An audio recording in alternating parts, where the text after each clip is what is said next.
Morning everyone, massive shout out to Consumer Unit World for sending us bits for today's job. CJR 10 at checkout gets you 10% off the full range and fuse box, not Hagar unfortunately, because they're a bit pricey, we know that. But we're going to get James and we're going to crack on, see you in a bit. I couldn't get it any closer to the job, James, if I tried, mate. Right, let's have a look then, mate. So this is that house, you remember where we were not...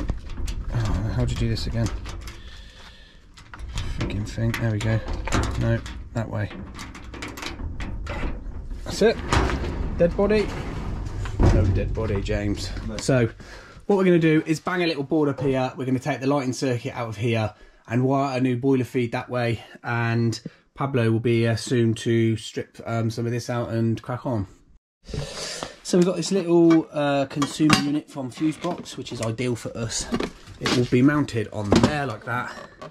We will then, or Pablo will, split the tails, put us tail feeds into here. We can then wire out of here, and in here for circuit protection, we're going to have an SPD.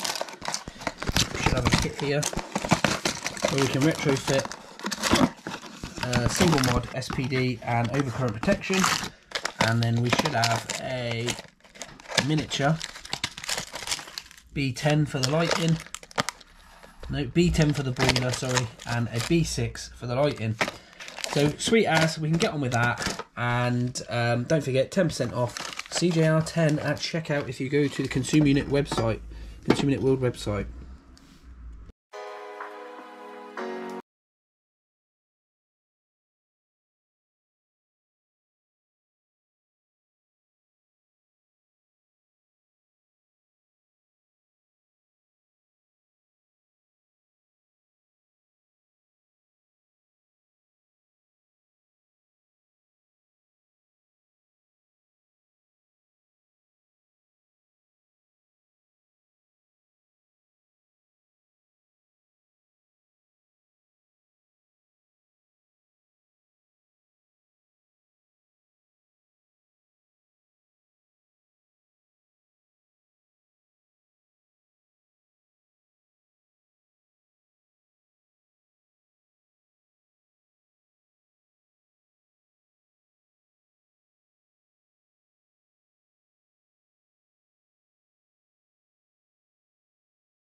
Which we're going to bring down into here. So I can tidy these up now. I might even shorten that one, or I might not. I might just tuck it in the back there, and just get it looking as neat as you can. Really, don't get too worried about it. As long as it's neat and tidy, and you can see where things go. You know, like an earthing terminal, an MET. We need to. This one's got 4. We need a 6 to change this one. So what I'm going to do is bring my Henley blocks here, or Pablo's going to, and then going to gland out of the bottom of the board, just sweep them straight up and in. I could come out the side here, but then there's going to be no room to bring the cables neatly in. So we'll just come out the bottom again and shove them up and in. Got the flexes, so it's not too bad. We've got the flexi tail kit, so it should be good as gold.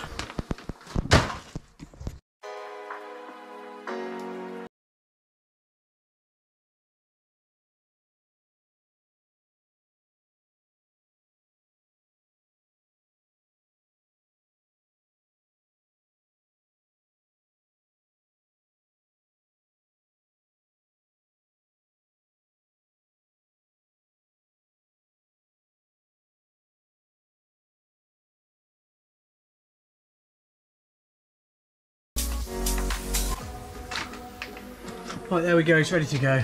Tails are in. I'll have to neaten this up a little bit, but I'll get my cables in first. Meter tails are ready to go into the Henleys and be split. Now we're just going to get the cables in for here. I might have to take the lighting out of there, joint it up, put a little box there, run it down here with a boiler feed, and then we'll have to go in and get on with the fans and stuff. I don't know what ×2 means. What does ×2 mean on here? It's up there. Is it? Yeah. Oh, that's good. Most things are in 30. 30 frames. Like films and stuff. Oh, okay. So there's the little label James has done for me. Look, that's going to be absolutely spot on. That was our second to go, wasn't it, James? No. That's all right. We always like to have a little practice, don't we? So we're just working in this board, and I just want to show you this. Look, can you see how they've terminated? Look at that big earth. He's gone, and then it won't fit, so he's put it into 3, and then he's actually left some strands out there, look, which is even nicer. So I'll try and do something with that. This is the reason I didn't want to get involved with this fuse board, yeah? So we're going to take our cables out, joint them up here, run them down to this new board. Better height, and they can actually get to it, but the client didn't want to spend any money changing this. I don't know why, but yeah, there's that dodgy earth. And then I've got the, see the top there, I've got the job of twisting all those out now. That's all the lighting cables twisted together in that top one, look.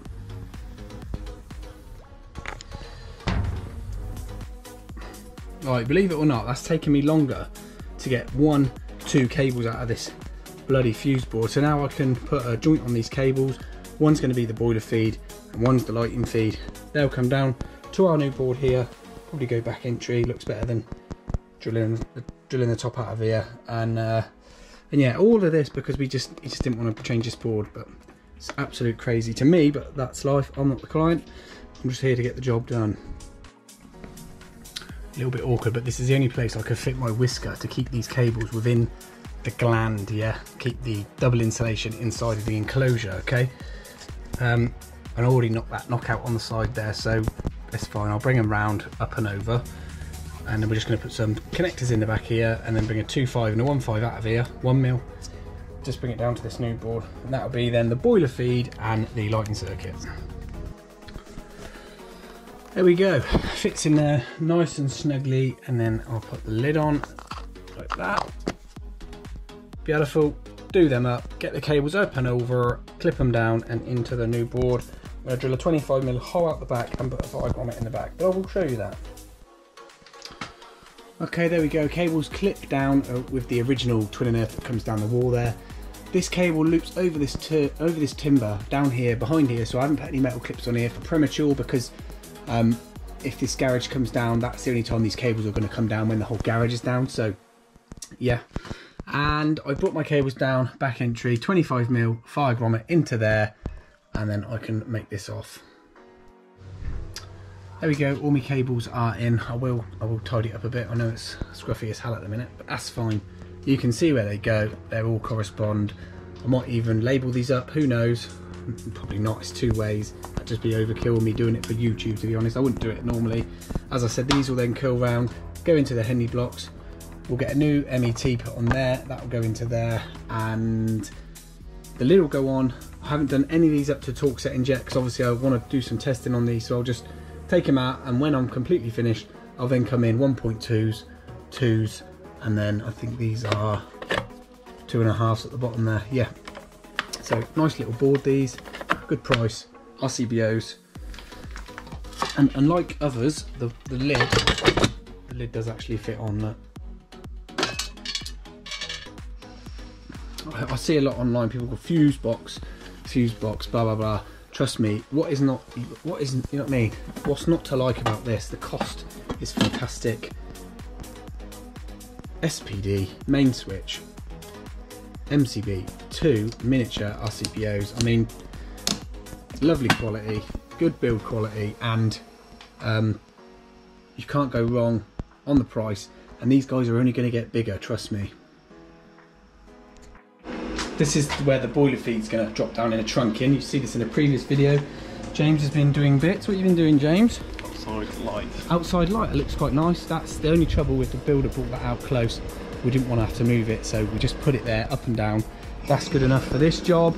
And we've got to mount the 2 fans in the loft, just to refresh you. One is going in here.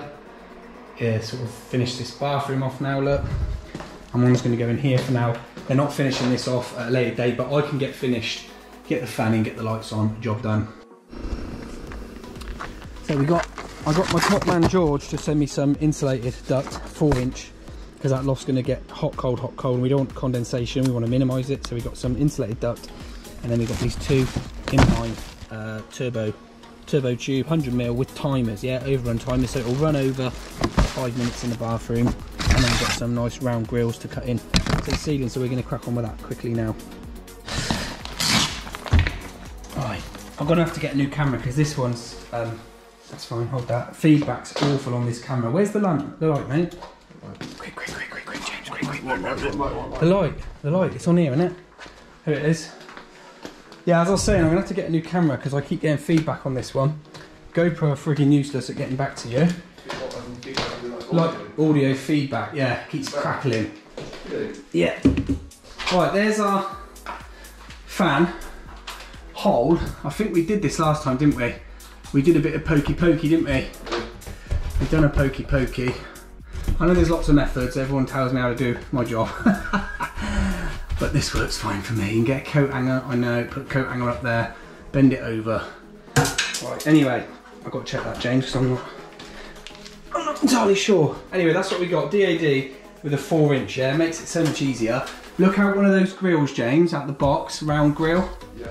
Please. Is that going up that way? What's going on? This is double plasterboard, that's why. Right, there we go.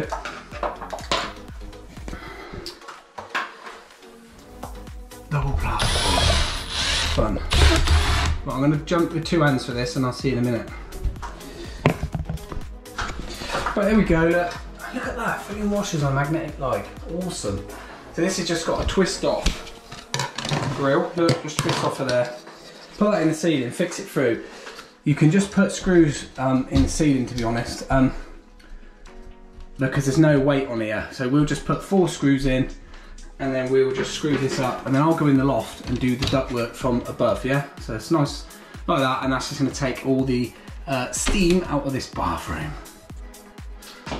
Right, there's my 4-inch grill, 2 lights. This will be working shortly. We're going to put the fans up in the loft, screw them to the top somehow. I'm not sure yet. But James has just taken that horrible light down. Obviously, I think that's going to be near some timber, so we'll have to come off centre with this one, James, just slightly. Yeah. And then we've got pipes up here, haven't we? Yeah. We've got a miss. So that one we're going to drill next. If this was a house and this was the first floor, you might want to put a fire collar on it, just because you've breached the plasterboard and you're putting a fan in. You might want to put a collar on it that shuts when there's a fire. This is irrelevant because it's a bungalow. We've had to do it off centre. We've got a beam here. They've put a big chunky bit of wood there, so I've missed it. That'll come. They'll pull up and we'll sort that out. I've just got to jump in the loft now, screw the 2 fans up onto the beam, and then I'll get the ducts after. Not the quack ducts, but the ducting. It's a little beast, isn't it? Nice little fan. So you can put this shell up. These are pretty much the same as most 9 fans, yeah? There's the grill. There's the horrible rats. Everyone's confirmed it's probably rats, yep. So what I'm going to do is mount this up on here. Something like that, okay? And then obviously that directional arrow, I'll probably put it over here actually. It wants to go like that. And then I'll connect a 4-inch there. I'll go down there, straight onto there, so it's only a metre. It's got to drag it through and then it will push it. Because remember, fans are better at pushing rather than sucking. That's what they're there for. They're to push the air out. This is the old saw stack, which isn't needed now because it's got a Durgo on it. It's got a Durgo down there, look. So then I'll get the builder, or I can just quickly reset this off, and then this fan grill can go straight up onto this 4-inch there. That's that one sorted then. And then the other one, I think we've got an old boiler flue there or something. Either builder's going to do something with it, so I'll just screw the other one up over there, same as this. So we'll end up with 2 fans. And if they vibrate too much, what I might do is put some rubber feet underneath the fixing bracket there. Fairly simple though. Right, so I've mounted the case up there. This doesn't have to be up top. It can mount whichever way. It doesn't matter if this is hanging. I've done it so I can get to this I can get to this connection unit and grommet here. Arrows going that way to blow out of that old soil stack. We're now going to connect a bit of duct down to there quickly. We'll then probably cut that quickly, connect a bit up there. That's done. And then all we got to do is pull that old joint up there, bring the cables here to a Wago XL, put these 2 lighting cables in, which will be switch lines for our new down lights, and then we've got to put a 3-core from here to here. I'm not putting a fan isolator on it because we've got a bathroom with a window. It's like a Jack in the Box, yeah? Look, it just keeps growing, Jay. Right, that's where the fan's going to go. I've just spoke to the builder, Will. This is going, he's going to put a vented tile here, so I'll leave enough. I'll leave a metre duct there, and I'll leave a metre duct on that one to connect to that one.